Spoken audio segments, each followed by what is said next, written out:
গার্লফ্রেন্ডকে তুই অন্য একটা ছেলের হাত ধরে ঘুরতে দেখেছিস? ভাই আসল কথা হচ্ছে ও না খুব কেয়ারিং ভাই, এই জন্য যাত্রার হাত ধরে ফেলে। আরে ভাই আগের দিন তো কি হচ্ছে জানিস না, ওর ফোনে বেবি বলে কি একটা ফোন করেছে, তো ভাই সঙ্গে সঙ্গে সন্দেহ করে ফেলেছি। তারপরে জানতে পারলাম ওটা বাবা সেভ করতে গেছিল, বিয়ের এটা ওয়াই হয়ে গেছিল।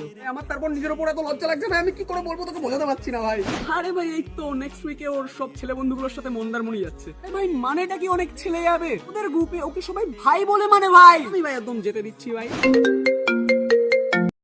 আসো না, 50,000 লাগবে, এক্ষুনি পাঠাচ্ছি। মাঝে মাঝে না ওর কিছু টাকা দরকার পড়ে, বেচারি চাইতে লজ্জা পায়। আমি তো বলে দিয়েছি যখন যেখানে ইচ্ছা টাকা দরকার হবে তোমাকে বলবে।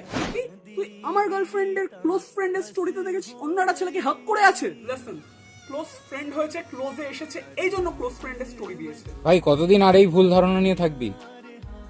তুই যাই বলিস না কেন ভাই, মেরি ওয়ালি আলাগ হ্যায়।